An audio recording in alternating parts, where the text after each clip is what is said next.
Today I bring you another one of the new LEGO Minecraft sets for 2024, perhaps the most interesting one in terms of functionalities, especially if we need to test our aim.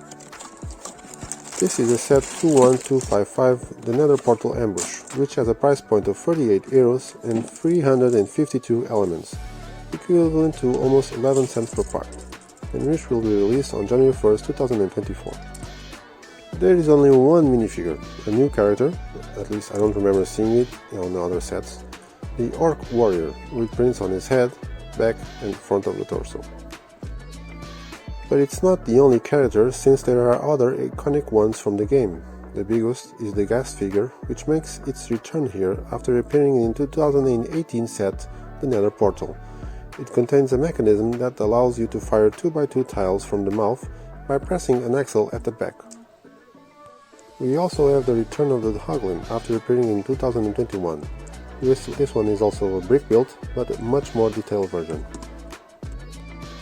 After building all the characters, the only thing missing is the scenario. The main point is a portal, which takes the hero to the border between the Crimson Forest and the Basalt Deltas.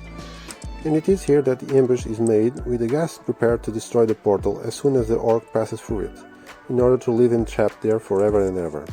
The scene is completed with some red trees with mushrooms and 2 magma heads, ready to annoy at least. And here is the complete set. It's another set within the usual style of Minecraft and kind of a remake of the Nether Portal set from 2018, but not as colorful as this one. I particularly like the set features. I always like it when a set has functions for us to play with, and unlike other sets of the theme, the space is much more concentrated and in a more harmonious way. The way the Ghast fits into display is excellent. So, are there any fans of the theme? What is your opinion on this set? Stay tuned for more Minecraft set reviews on the next days, as well as for other themes. Thank you LEGO and the Land for sending the set for review. Opinions on it are my sole responsibility. I hope you enjoyed this review. You can always subscribe to the channel so you don't miss the next content, and also give your suggestions and opinions on Playwell's Portugal social media. Play well!